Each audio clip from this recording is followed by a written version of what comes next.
अहमद वलीद साहब, फ्रूटफुल लग रहा है आपको? क्योंकि एक कहा जा रहा था कि आप अपने जो मुतालबात हैं इन राइटिंग हमें प्रोवाइड करें। जिस वक्त मुश्तरका एलामिया पढ़कर सुनाया गया और अयाज सिद्दीक साहब भी गुफ्तगू फरमा रहे थे, ऐसा लगा कि कुछ मुस्बत पेशरफ्त है। लेकिन जब इसके बाद एक प्रेस कॉन्फ्रेंस राना सना और इरफान सिद्दीकी साहब कर रहे थे, तो ऐसा लग रहा है कि मामला इसके बरक्स है। आपको आज की डेवलपमेंट से क्या नजर आ रहा है? देखिए, जब से ये मुज़ाकरात का सिलसिला शुरू हुआ तहरीक इंसाफ की तरफ से, हुकूमत की अदम दिलचस्पी उसी वक्त से नज़र आ रही है। आपने गौर किया होगा कि हुकूमत जो है वो बस देख रही थी कि अच्छा जी मुज़ाकरात कर लेते हैं जी, आपसे मुलाकात हो जाएगी, आप पहले तहरीरी तौर पर दें अपने मुतालबात, फिर वो तहरीरी तौर पर आ गए। अब उन्होंने जैसे आपने कहा कि उनके जो जुडिशल कमीशन के जो मुतालबात हैं वो तो बिल्कुल सिरे से उन्होंने रद्द कर दी कि इस पे कोई जुडिशल कमीशन नहीं बन सकता, ख़ास तौर पर 9 मई के, जिनमें सज़ाएं भी हो चुकी हैं सारी चीज़ें। तो ये मामला जो है लग नहीं रहा कि दुरुस्त समत में जा रहे हैं। हुकूमत जो है वो पहले से इसको गैर संजीदा ले रही थी, और अब आपने देखा कि आज की जो प्रेस कॉन्फ्रेंस थी उसमें उन्होंने जो तमाम उनके रिटर्न मुतालबात हैं उसके ऊपर पानी फेर दिया। अब समझ नहीं आ रही कि आगे फिर अगला दौर जो है। वलीद साहब, ये जो दो मुतालबात हैं जिनको तफसीली तौर पर इन्होंने आज राइटिंग भी दिया है, ये मुतालबात तो पाकिस्तान तहरीक इंसाफ की मुज़ाकराती कमेटी मुज़ाकरात के पहले रोज से कह रही है, और उससे भी पहले का कह रही है कि जब भी हम मुज़ाकरात के लिए जाएंगे तो ये हमारे दो मुतालबात हैं। आज जब तहरीर तौर पर लिखकर भी दे दिए, उसके बाद फिर दोबारा निगेट कर रही है जो हुकूमती कमेटी है, तो सर फिर तस्लीम कर लें कि हम कुछ नहीं कर सकते? आप जो मांग रहे हैं पहले दिन से, रोज़े अव्वल से बता दें।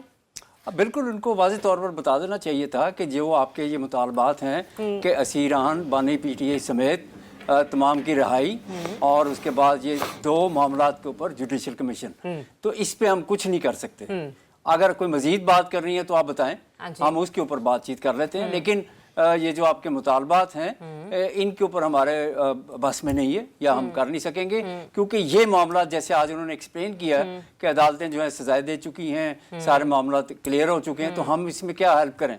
तो इस पे हुकूमत को पहले से चाहिए था कि रिटर्न मुतालबा करने की बजाय, मे भी इसके पीछे उनकी स्ट्रेटजी हो, लेकिन ये क्योंकि उन्होंने कहा कि हम इत्तेहादियों से मशवरा करेंगे और इत्तेहादियों के सरबराहान से भी, उसके ऊपर फिर उसके बाद बातचीत करेंगे। लेकिन उन्होंने प्रेस टॉक करके आज पैगाम ये दे दिया है कि वो हम ये नहीं कर सकते, अफोर्डेबल ही नहीं है। बिल्कुल, उनकी जो उम्मीदें थी कि तहरीक इंसाफ एक मुस्बत पहलू अपना शो कर रही थी कि हम मुज़ाकरात करना चाहते हैं, लेकिन वो मुतालबात मेरा ख्याल है कि हुकूमत के लिए काबिल तस्लीम नहीं। ठीक है ब्रिगेडियर साहब, ये जो मीडिएटर का किरदार अदा किया सरदार अयाज सादिक साहब ने, उनकी गुफ्तगू सुनकर तो ऐसा लगा था कि जैसे मुज़ाकरात में कोई पेशरफ्त नजर आ रही है और हुकूमत का लबो लहजा भी कुछ ऐसी नजर आ रहा था। लेकिन जब प्रेस कॉन्फ्रेंस पर आते हैं, मीडिया टॉक पर आते हैं, तो इसके बरक्स बातें करते हैं। फिर दूसरा जो तहरीरी मुतालबा दिए गए, उसको कहा गया है कि ये चार्जशीट है। आपको भी ये चार्जशीट ही नजर आती है? बिस्मिल्लाह, बहुत शुक्रिया। देखें, अगर इस तरह की नेगेटिव गुफ्तगू या सादिक साहब करते तो फिर मैं भी समझता, या और बाकी लोग भी, कि नहीं ये मामला नो गो है और ये मामला आगे चलने नहीं लगा और शुरू से ये स्टॉल हो गया। लेकिन मेरे ख्याल ऐसी बात नहीं है।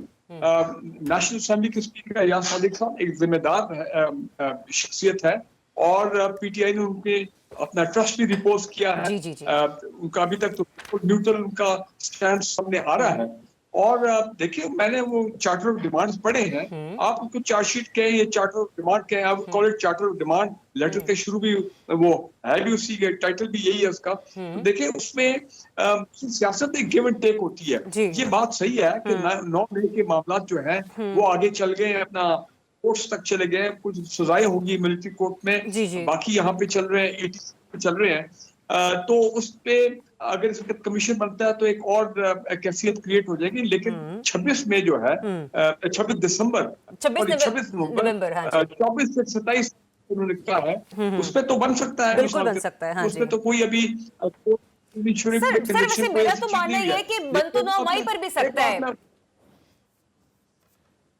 क्या कह रहे हैं आप? मैं ये कह रही हूँ कि सर बनने पर आए तो बन तो 9 मई पर भी सकते ना। हम मान भी लें एक तरफ के मिलिट्री कोर्स जो हैं वो सजाएं सुना चुकी हैं, वहां पर मामला जो है वो आखिरी मराहिल में है, तो एक तरीके से तो पूरे का पूरा यूं कह लीजिए कि दस्तावेजी सबूत भी होंगे ना, वीडियो सबूत भी होंगे, व्हाट्सएप कॉन्वर्सेशंस, डिफरेंट चैट्स, ये वो, तो इसमें मेरे ख्याल में कोई ताज्जुब की बात तो नहीं होनी चाहिए, क्योंकि सब कुछ पहले से तैयार है। तो चलिए ये वाली ख्वाहिश भी पूरी कर दे लगे हाथ।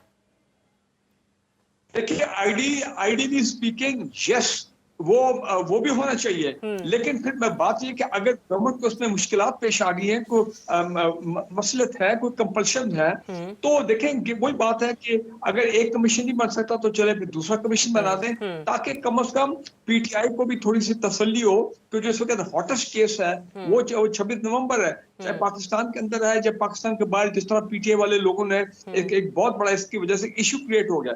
मैं एक बात कहना चाहता हूँ, आज यहाँ पे कहा गया है, if I am not wrong, कि ये जो चार्टर ग्रांट आई है, ये एन स्पीकर साहब ने गालिबन कहा है कि ये अब जाएंगी कमेटीज के पास, हाँ जी, और कमेटीज जो है एग्जामिन करेंगी, और 27 एक हफ्ते के बाद फिर इसका फॉर्मल रिस्पांस जो है वो दिया जाएगा। तो फिर ब्रिगेडियर साहब, आपको नहीं लगता कि ज्यादा बेहतर यही होता कि इरफान सिद्दीकी साहब भी, राना सनाउल्लाह साहब भी थोड़ी सी समझदारी का सबूत देते, खामोश रहते, मतलब कहते हैं कि लेट द कमेटी डिसाइड, पहले जाता तो सही सरबराहान के पास भी, तो पीएम साहब भी डेफिनेटली देखेंगे, और जो कायद मुस्लिम लीग नून है वो भी देखेंगे, जरदारी साहब को भी रुजू करेगी उनकी पीपल्स पार्टी के जो मेंबर्स हैं, और बाकी जो भी इत्तेहादी रहनुमा हैं। लेकिन एक में बिल्कुल जनाब, उनको भी ऑन बोर्ड लेना चाहिए, क्यों नहीं, व्हाई नॉट। लेकिन एक मैं बात कहता हूँ कि मैंने जैसे आज मुज़ाकरात में पेशरफ्त हुई है, यही बहुत बड़ी पॉजिटिव ब्रेक थ्रू है हमारे लिए कि कम से कम मुज़ाकरात हो रहे हैं, राइटिंग में डिमांड इस स्टेज तक हम पहुंच गए कि कोई स्पॉयलर्स हैं, चाहे वो गवर्नमेंट की साइड के हों, पीएमएलएन की साइड से हों, या बाहर लोग बैठे हों। मैं देख रहा हूँ सोशल मीडिया पे वो स्पॉयलर्स वाला ट्रेंड जो है वो शुरू हो गया है। और खासकर मैं देखें जो बेशक चले एक मिनट के लिए मान लेते हैं कि आर्मी चीफ साहब ने केपी में जो मुलाकात की है, मैं नेक्स्ट सेगमेंट पे डिटेल में इस पे गुफ्तगू करूंगी, मैं आऊंगी इस मामले पर भी आपकी तरफ। अभी मुझे इसी मामले को आगे लेकर बढ़ने दीजिए।